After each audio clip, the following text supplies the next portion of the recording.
Hi! Hello! నమస్తే. సుజాతారాం ఉంగరాల YouTube ఛానల్‌కి స్వాగతం అండి. ఇప్పుడు మనం తయారు చేయబోయే కర్రీ ఏంటో తెలుసా? పాతకాలం నాటి చికెన్ కర్రీ. తయారీ విధానం ప్రాసెస్ చూసేద్దామండి. స్టవ్ మీద బాండీ పెట్టుకొని, అందులో కొంచెం ఆయిల్ వేసుకొని, ఆయిల్ హీట్ ఎక్కిన తర్వాత 4 ఆనియన్స్ చిన్న సైజులో కట్ చేసుకొని వేసేసుకుందామండి.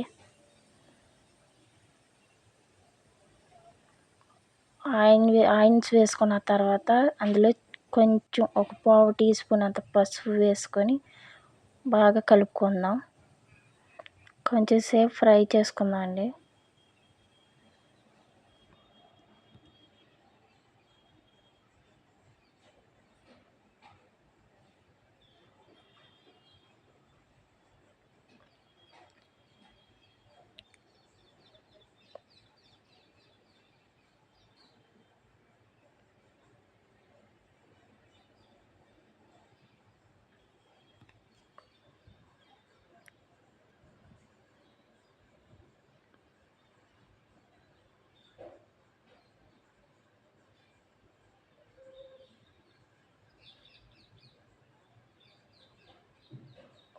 ఆనియన్స్ కొంచెం లైట్గా ఫ్రై అయిన తర్వాత అందులో ఒక 2 టేబుల్ స్పూన్స్ సాల్ట్ వేసేసుకుందాం. ఇంకా త్వరగా మగ్గిపోతాయి అన్నమాట. ఆనియన్స్లో సాల్ట్ వేసుకుంటే ఆనియన్స్ త్వరగా మగ్గుతాయండి. సో సాల్ట్ వేసుకొని బాగా కలిపేసుకుందాం. చూసారు కదా, చాలా బాగా మగ్గిపోయాయి, సాఫ్ట్ అయిపోయాయి. ఇప్పుడు 2 పచ్చిమిర్చిని నిలువుగా చీరుకొని అడ్డంగా కట్ చేసుకొని వేసుకుందాం.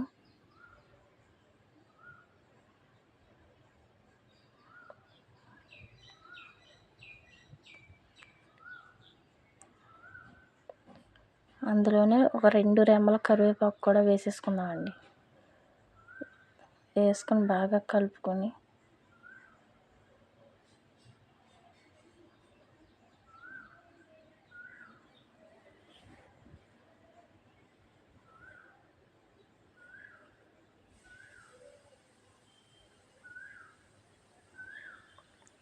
ఇదే టైంలో ఒక పెద్ద టమాటో చిన్న ముక్కల కింద కట్ చేసుకొని అందులో వేసేసుకుందామండి. ఇప్పుడు ఈ ఆనియన్ టమాటో బాగా మగ్గిపోవాలండి. చాలా స్మూత్గా మగ్గిపోవాలన్నమాట. చూసారా ఎంత స్మూత్గా మగ్గిపోయాయో. ఆనియన్, పచ్చిమిర్చి, కరివేపాకు, టమాటో ఇవన్నీ బాగా స్మూత్గా మగ్గిపోయాయి కదండి.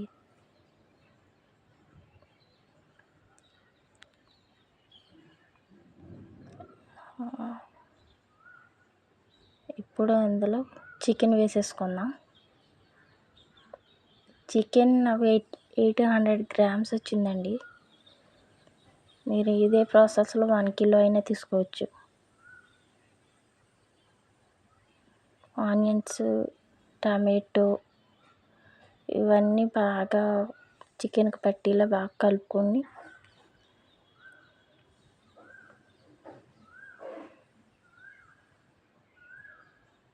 అందులో 2 టేబుల్ స్పూన్స్ అల్లం వెల్లుల్లి పేస్ట్ వేసుకుందామండి.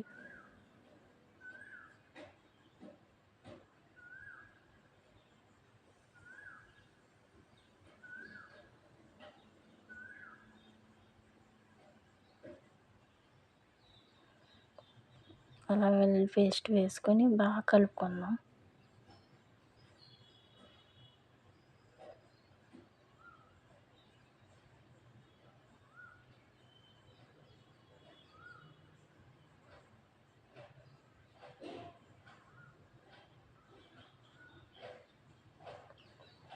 అందులోనే ఫ్రై చేసుకొని జీలకర్ర ధనియాలు ఫ్రై చేసుకొని పొడి చేసి పెట్టుకోవాలండి. అదే 2 టేబుల్ స్పూన్లు వేసాను నేను. 2 టేబుల్ స్పూన్లు అల్లం వెల్లుల్లి పేస్ట్ వేసాను. 2 టేబుల్ స్పూన్ జీలకర్ర ధనియాల పొడి పేస్ట్ వేసాను.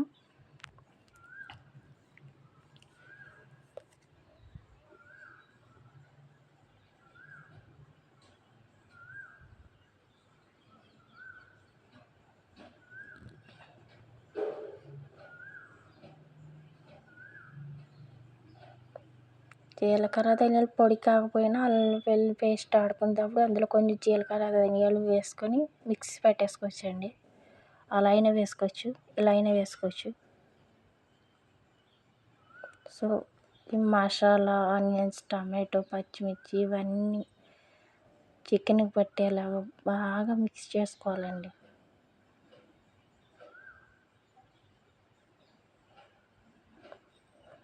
అవన్నీ బాగా మిక్స్ చేసుకున్న తర్వాత ఒక 3 టేబుల్ స్పూన్స్ వరకు నేను కారం వేసాను. నాకు 3 టేబుల్ స్పూన్స్ కారం కర్రీకి సరిపోయిందండి. ఒకవేళ మీకు అడ్జస్ట్మెంట్ చేసుకోవచ్చు, మీకు ఎలా కావాలంటే అలా వేసుకోండి.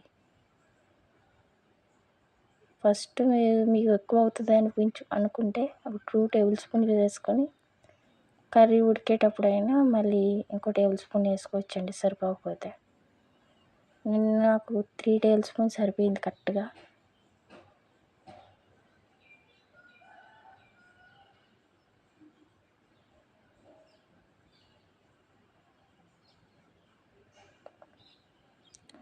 మసాలాల్లో కారం ఇవన్నీ వేసుకొని బాగా మిక్స్ చేసుకోవాలండి.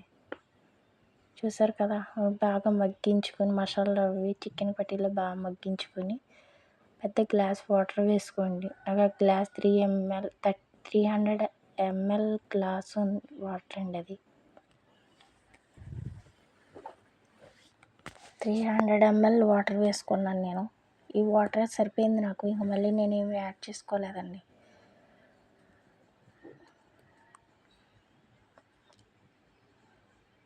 హై ఫ్లేమ్లో పెట్టుకుని ఉడికించుకోవాలండి.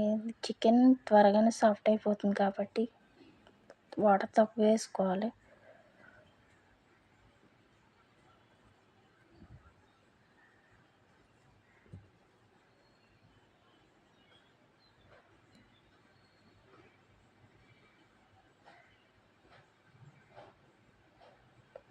అందులో ఘాటు మసాలా ఒక స్పూన్ అండి. ఇది ఎలా చేయాలో తర్వాత నేను ఒక వీడియో చేసి చూపిస్తాను. ఇది ఏ కర్రీలోనే వేసుకోవచ్చండి. మసాలా ఏ కర్రీలో అయినా అంటే చికెన్లోను, మటన్లోను, అలాగే ఫ్రాన్స్లోను, బిర్యానీలో కూడా వేసుకోవచ్చండి.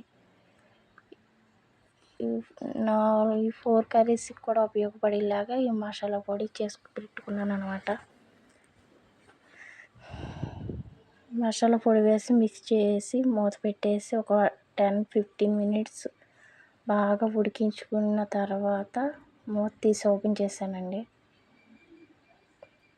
ఇలా సాఫ్ట్గా ఉడికిపోయింది అన్నమాట. చూసారా, అక్కడ లెగ్స్ దగ్గర చికెన్ బాగా ఉడికిపోయి అక్కడ ఓన్లీ ముడుచులు మాత్రమే కనిపిస్తున్నాయి, లెగ్స్ మాత్రమే కనిపిస్తున్నాయి. తోలు ఊడిపోయింది చూసారా అక్కడ లెగ్స్ దగ్గర. అలా ఊడిపోతే బాగా ఉడికిపోయినట్టు అనమాట.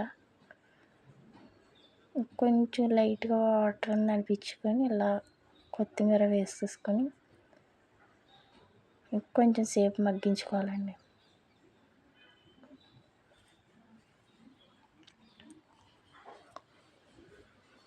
కొంచెం సేపు దగ్గర పడేంత వరకు ఆ కొత్తిమీర కొంచెం మగ్గేంత వరకు ఉడకబెట్టుకుంటే చూసారు కదా ఇలా మగ్గిపోయింది. గ్రేవీలా కనిపిస్తుంది. ఉల్లిపాయ టమాటా ఏమీ కనిపించట్లేదు కదా. ఇప్పుడు స్టవ్ ఆఫ్ చేసుకొని బౌల్లోకి సర్వ్ చేసేసుకుందాం.